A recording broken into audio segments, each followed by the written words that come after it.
isn't so. Everyone is saying you don't love me. Goriti, quelle a été l'influence de Picasso et de ses œuvres sur vous lors de votre formation d'artiste? Mais j'ai pas subi l'influence de Picasso parce que c'est un peintre tellement à part que d'ailleurs je vois pas tellement d'autres peintres qui étaient influencés vraiment par Picasso.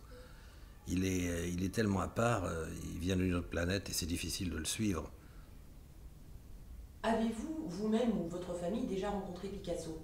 Si oui, pouvez-vous partager avec nous une histoire ou une anecdote concernant cette rencontre?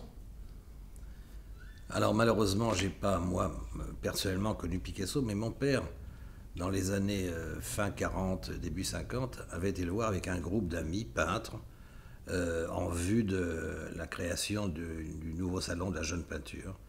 Donc il les a reçus très gentiment, il était dans son atelier à Saint-Augustin, rue Saint-Augustin, et mon père me disait qu'il était fascinant ce type-là et qu'il était toujours en train de plaisanter.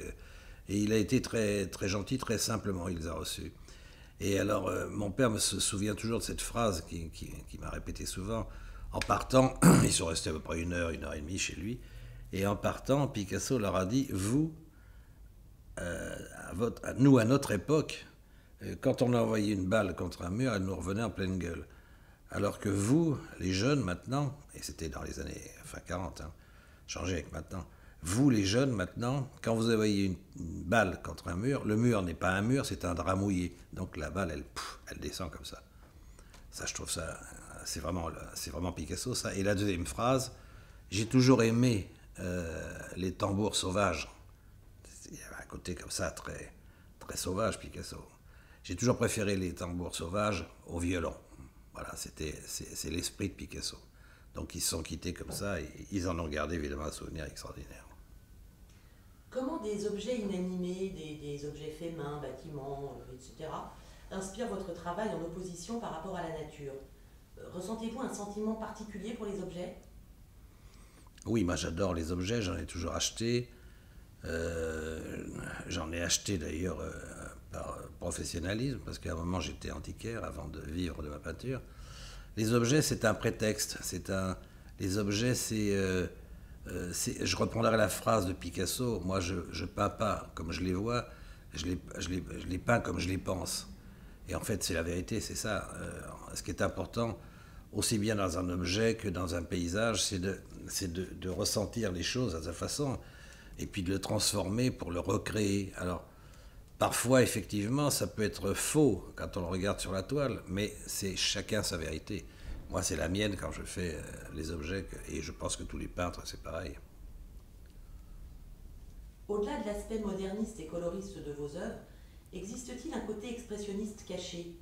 Peignez-vous vos ressentis, vos sentiments, vos mémoires et vos émotions, ou juste des formes avec des valeurs esthétiques? Et s'il y a une combinaison des deux, où définiriez-vous l'équilibre entre les deux? Moi, je ne vois pas d'expressionnisme dans la peinture, je vois plutôt une peinture d'impression, de sensation.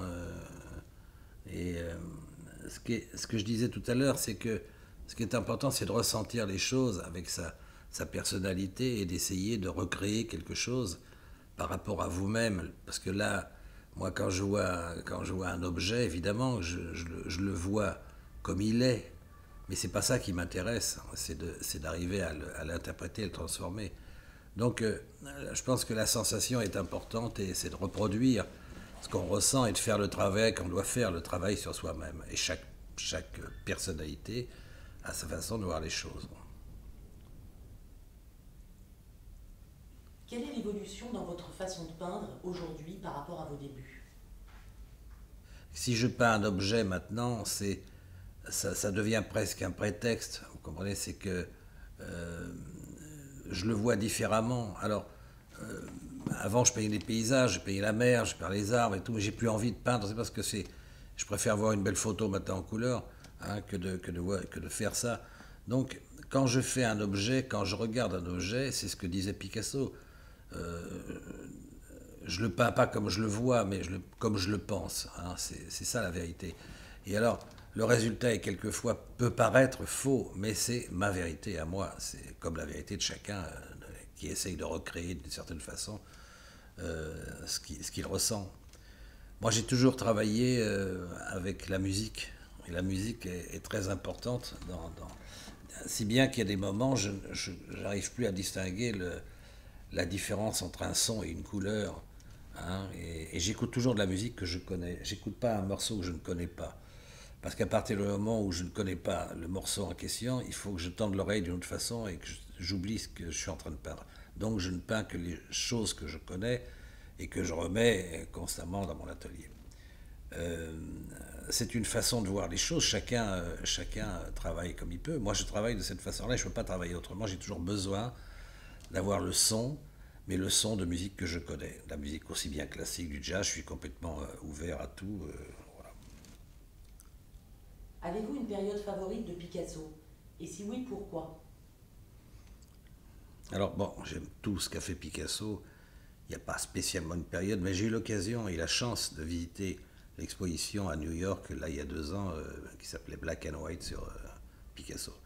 Il se trouve que j'étais à New York à ce moment-là, c'est de la chance que j'ai pu voir cette exposition. Mais ce qui m'a frappé le plus dans cette exposition, c'est l'emploi des noirs, du noir et du blanc. Par exemple, dans les Ménines ou dans la période des ateliers, où tout est noir et gris, et finalement, quand on regarde bien, il y a une telle lumière que les noirs deviennent presque des bleus, et les blancs presque des roses. C'est là où il a le génie de la lumière et de la composition telle que c'est fait. C'est pour ça que là, il y a un miracle. Il y a le miracle Picasso, le miracle de la lumière. C'est vraiment le génie pour moi, le maestro.